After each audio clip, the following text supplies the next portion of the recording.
네, 오늘 주님의 몸된 교회에 오신 우리 모든 성도님들 주님의 이름으로 환영하고 축복합니다. 담임 목사님께서 출타 중이신 관계로 오늘부터 3주간 제가 새벽 예배 인도를 하게 되었습니다. 앞으로 3주 동안 우리 함께 갈라디아서 말씀을 함께 살펴보도록 하겠습니다. 오늘 우리가 함께 읽은 갈라디아서 3장, 이 3장의 주제는 한마디로 이렇게 말할 수 있습니다. 율법과 복음. 여러분, 무엇이 율법이고 무엇이 복음입니까? 이것은 쉬운 질문인 것 같으면서도 어렵고 어려운 것 같으면서도 쉬운 질문입니다. 왜냐하면 율법과 복음은 기독교의 가장 기본적인 교리이기 때문입니다. 소위 진리는 단순하고 기본이 가장 중요하다고 우리는 알고 있죠. 무엇을 하든지 그렇습니다. 소위 진리는 단순하고 기본적인 것들 우리는 하여야 한다고 생각합니다. 하지만 모든 기본을 익히기 위해서 공부하고 훈련하는 것이 또한 가장 지겹고 또 어려운 것이기도 하죠. 오늘 말씀 가운데에서 우리 율법과 이 복음의 관계에 대해서 바르게 배울 수 있는 그런 시간 되셨으면 좋겠습니다. 갈라디아서 3장 1절을 우리 한번 다시 보시면 어리석도다 갈라디아 사람들아 예수 그리스도께서 십자가에 못 박히신 것이 너희 눈앞에 밝히 보이거늘 누가 너희를 꾀더냐라고 사도 바울이 갈라디아 교회 성도들을 굉장히 질책하고 있는 그러한 모습을 볼 수가 있습니다. 3장의 앞장인 이제 2장에서 그 내용과는 조금 상반된 그런 내용들을 볼 수가 있기 때문에 3장 1절이 그렇게 시작하기 때문에 바울이 무엇 때문에 갈라디아 성도들을 지금 질책하고 있는지 딱 보면은 파악하기가 쉽지가 않습니다. 하지만 3절을 다시 보면 우리 그 이유를 알 수가 있죠. 너희가 이같이 어리석으냐? 성령으로 시작하였다가 이제는 육체로 마치겠느냐? 이게 무슨 말씀입니까? 갈라디아 성도들은 예수 그리스도를 바울의 복음 선포, 믿음의 선포를 통해서 하나님의 성령을 받았다는 것입니다. 다시 말하면 그들은 새롭게 하면서 변화시키는 그 성령의 임재를 그들의 삶 속에서 직접 경험했다는 것입니다. 그렇다면 그들이 어떻게 율법의 행위로, 즉 할례와 같은 외적 행위로 구원을 얻고 성령을 받을 수 있겠습니까? 바울은 갈라디아인들이 유대인들과 똑같이 할례와 같은 외적인 행위로 자신들이 의로워질 수 있다고 믿는 모습을 보고서 통탄을 금치 못하고 있는 것입니다. 그래서 이 갈라디아서 서신을 이 교회에 보내게 될 때 바울은 전도 여행 중이었는데 갈라디아 교회에 이 서신을 보내서 율법과 복음의 올바른 이해를 다시금 돕고자 한 것입니다. 바울이 이 서신에서 말하고 있는 율법은 그렇다면 무엇입니까? 우리 3장 10절을 보겠습니다. 무릇 율법 행위에 속한 자들은 저주 아래에 있나니 기록된 바 누구든지 율법책에 기록된 대로 모든 일을 항상 해야지 아니하는 자는 저주 아래에 있는 자라 하였습니다. 사도 바울은 이 말씀을 구약 성경인 신명기서에서 인용하고 있습니다. 신명기 27장 26절의 말씀을 인용하면서 사람이 율법으로 의로워지기 위해 율법책에 기록된 대로 즉 십계명과 같은 율법 계명을 하나도 빠짐없이 철저하게 지키지 않는다면 하나님의 심판과 저주를 피할 길이 없음을 말하고 있는 것입니다.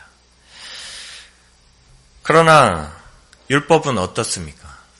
율법은 우리를 하나님 앞에서 의롭게 정결하게 만들어주지 못합니다. 오히려 우리를 절망하고 좌절하게 만듭니다. 왜냐하면 이 땅에 그 누구도 성경에 기록되어 있는 율법을 완벽하게 지킬 수 있는 사람이 단 한 사람도 없기 때문입니다. 우리의 마음은 선하고 우리의 마음은 착해지고 싶습니다. 그러나 때로는 화가 치밀어 오르고 욕을 하게 됩니다. 남을 미워하게 되고 정욕이 끓어오르며 거짓말과 교만한 행동을 매일매일 우리는 하게 됩니다. 매일매일 우리는 눈을 뜨기만 하면 율법을 지키는 것보다 어기기에 바쁘며 하나님의 영광을 드러내기보다 가리기에 바쁜 자들입니다. 그러한 우리를 자유케 하고 구원하시기 위해서 하나님은 특별한 계획, 특별한 언약과 약속을 우리에게 주셨죠. 바로 하나님의 아들 예수 그리스도가 이 율법의 저주를 우리를 대신해서 받으셨다는 사실입니다. 3장 13절을 보겠습니다. 그리스도께서 우리를 위하여 저주를 받은 바 되사 율법의 저주에서 우리를 속량하셨으니 기록된 바 나무에 달린 자마다 저주 아래 있는 자라 하였음이라.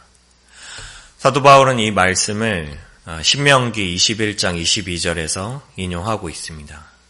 이 율법은 어떠한 율법이냐면 죽을 죄를 범한 자에 대한 율법입니다. 나무에 달린 자가 여기서 그렇다면 누가 되었습니까? 하나님의 아들이신 예수 그리스도가 나무에 달린 자가 되어서 저주 아래에 처한 그러한 자가 된 것입니다. 예수님께서 우리가 받아야 할 모든 율법의 저주를 나무에서 십자가에 달려 죽으심으로 대신 받으셨음을 사도 바울은 강조하고 있는 것입니다. 사랑하는 성도 여러분, 그렇다면 율법은 악한 것입니까? 결코 그렇지 않습니다. 하나님께서 주신 율법은 선하고 거룩한 것입니다. 그러나 우리는 거룩하고 온전한 이 율법 앞에 온전히 설 수 없을 만큼 죄로 얼룩져 있는 자들입니다. 여러분, 우리 스스로의 모습을 한번 돌아보십시오. 여러분이 가지고 있는 무엇으로 주님 앞에 자랑하고 내어놓을 수 있습니까? 율법은 우리가 죄 아래에 갇혀 있음을 가르쳐주는 것입니다. 이 땅의 모든 인간은 하나님을 아는 자든 하나님을 모르는 자든 율법의 영향력 아래에 놓여 있습니다. 율법은 우리를 끊임없이 죄의식과 죄책감에 가둬놓습니다. 나같이 악한 사람이 어떻게 하나님의 구원을 받을 수 있겠어? 나 같은 사람이 어떻게 교회에 나갈 수 있겠어? 그냥 내 맘대로 막 살다 가야지. 그러나 율법 아래 갇혀있는 인간은 결코 평안할 수 없습니다. 이 세상의 어떤 인간도 그 영향력 아래 처해 있을 때 마음이 편안할 수 없습니다. 죽음의 불안과 공포에 사로잡혀 매 순간 무엇을 위해 내가 일하고 무엇을 위해 살고 있는지 알지 못한 채 그저 불빛을 보고 무작정 달려드는 불나방들 같이 하루하루 살아갈 뿐입니다. 하나님이 누구이신지, 하나님의 아들 예수 그리스도가 나를 위해서 무엇을 해주셨는지 아무 관심도 없습니다. 바로 옆에서 다른 이웃이 슬픔에 빠져있고 죽어가도 나만 아니면 된다는 이기적인 생각으로 우리는 삶을 살아갑니다. 이런 율법 아래 갇혀있는 인간은 공허함과 무기력함에 점점 깊이 빠져들 뿐입니다.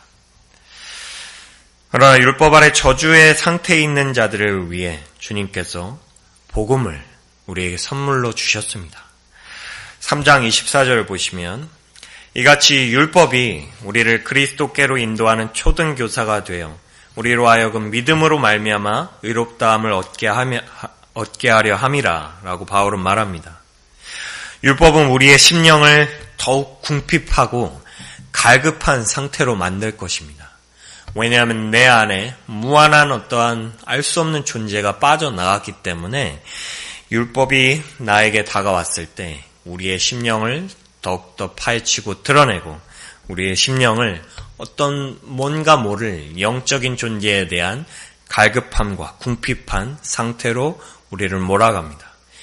율법의 행위로 인해서 성취되어지는 것이 아무도 없기 때문에 아무리 우리가 그것을 이루어내려고 하더라도 우리의 심령 상태는 끊임없이 갈급하고 궁핍하고 뭔가 모를 배고픔 속에 살아갑니다. 율법의 기능이 바로 이것입니다. 여러분의 마음, 여러분의 심령을 무의 상태, nothing의 상태로 만드는 것입니다. 할례를 받는 것도, 할례를 받지 않는 것도 여러분 주님 앞에 아무 의미가 없습니다.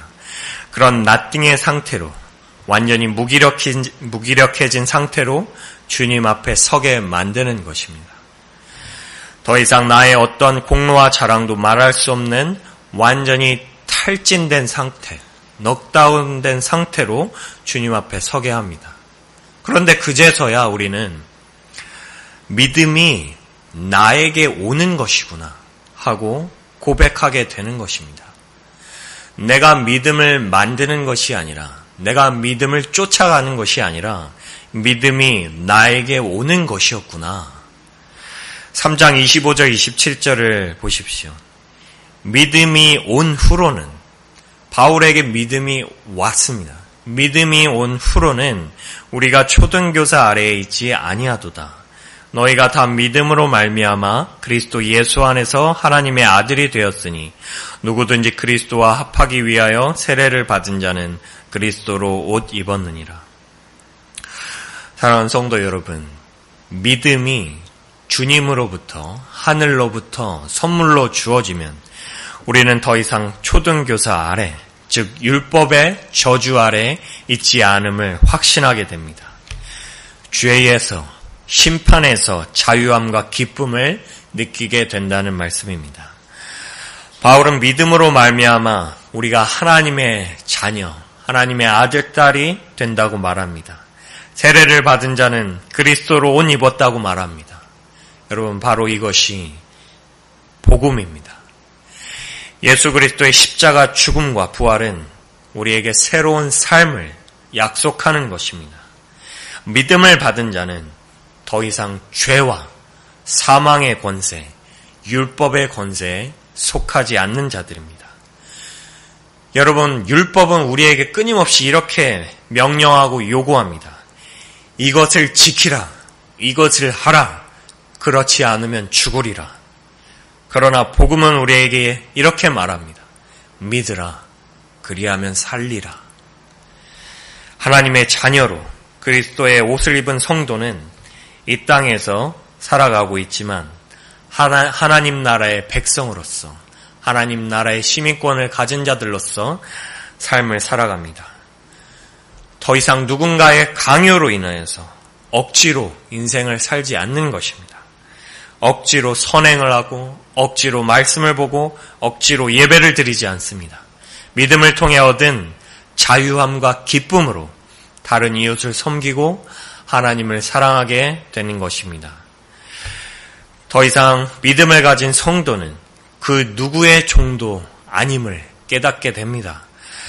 그러나 예수 그리스도께서 나를 위해 스스로 종이 되시고 나를 저주에서 구원하시기 위해 십자가에서 죽으셨던 것처럼 그리스도의 옷을 입은 성도는 스스로 본인의 선택으로 인하여서 우리 이웃들의 종이 되어지고 그리고 그들 또한 믿음을 받고 구원을 받기만을 소망하는 것입니다. 여러분, 이것이 율법의 매인자와 그리고 복음에 사로잡힌 성도의 차이인 것입니다. 태초부터 지금까지 인간이 이 땅에 살아가는 동안 그리고 교회가 이 땅에 세워진 이후 대부분의 교회 소위 그리스도인이라고 하는 성도들은 자신들이 구원받은 진정한 그리스도인이라고 믿어왔습니다. 그러나 그들의 심령이 여전히 율법에 매여 있고 율법의 영향력 아래에서 한 발자국도 나아가지 못하였다면, 믿음이 와서 그리스도와 연합된 삶을 살고 있지 않았다면 그들은 아직 안타깝지만 그리스도가 누구인지 모르고 있었던 것입니다. 여러분, 우리 또한 마찬가지입니다. 신앙생활을 오랫동안 하고 하루에 성경을 수십 장 읽고 기도를 2-3시간씩 하더라도 우리가 여전히 율법의 그 저주 아래 갇혀 있다면 우리는, 여러분은 진정한 그리스도인이라 말할 수 없습니다. 물론 누구도 여러분의 신앙을 판단할 수 없습니다. 누구도 여러분의 구원의 확신을 판단할 수 없습니다. 오직 하나님만 아시고 오직 주님만 아십니다. 그러나 여러분, 매 순간 모든 것을 우리가 주님 앞에 내려놓고 주님의 도움을 구해야만 합니다. 주님, 저는 아무것도 모릅니다. 주님, 저는 아무것도 할 수가 없습니다. 다만 나의 삶의 무게가 저를 너무나 힘겹게 짓누르고 있습니다. 주님, 저를 도와주십시오. 저를 구원해 주십시오. 제가 주님의 자녀가 되고 그리스도의 옷을 입고 주님의 품 안에서 평안할 수 있도록 주님 도와주시고 구원하여 주시옵소서 라고 우리는 기도할 뿐입니다. 여러분의 이런 순수하고 간절한 기도에 주님께서 반드시 응답해 주실 줄 믿습니다. 우리 샌라파엘 한인 장로교회가 이 복음에만 메인 그러한 교회로서, 그러한 주님의 지체들로서 살아가기를 주님의 이름으로 간절히 축원합니다. 그래서 주님께 받은 이 은혜가, 이 복음의 은혜가 우리 다른 이웃들에게도 흘려 보내질 수 있도록 우리가 함께 힘을 모으기를 바랍니다. 우리 함께 기도하겠습니다. 사랑과 은혜가 충만하신 하나님, 감사합니다. 하나님, 우리가 영원히 율법 아래에서, 영원한 죽음 아래에서, 저주 아래에서 살아갈 수밖에 없었던 자들인데 주님의 아들 예수 그리스도를 우리에게 보내주시고 그분의 피와 그분의 부활로서 우리가 다시금 새로운 생명을 얻고 영원한 생명을 얻게 하여 주시니 감사드립니다. 하나님, 우리가 보여지지 않는 이러한 영적인 것들로 인하여서 우리는 그저 보이는 것들에만, 우리의 육적인 것들을 채우는 것에만 바쁘게 살아가는 자들입니다. 하나님, 그러나 우리가 주님께서 주신 이 말씀을 통해서 다시금 하나님 나라의 비밀, 그 복된 소식을 듣게 되어질 때, 이 땅에 정말 주님께서 성령으로서, 영적인 주님의 말씀으로서 이 세상을 채우시기 원하는구나. 그리고 말씀을 받은 나를 통해서 이 땅에 많은 사람들이 주님의 음성을 다시 듣고 다시금 회개하고 주님께 돌아오길 원하시구나 하는 주님의 마음을 우리가 다시금 깨닫고 배웠습니다. 하나님, 우리가 받은 이 말씀을 잊지 않고 망각하지 않고 내 심령 가운데 깊이 새겨서 내 삶이 우선 변화되어지고 성령 충만하여 져서 정말 오직 복음에만 사로잡힌 주님의 자녀들로서, 그리스도의 옷을 입은 주님의 자녀들로서 이 땅에 살아가며 복음을 이 땅에 널리 선포할 수 있는 주님의 자녀들 될 수 있도록 인도하여 주시옵소서.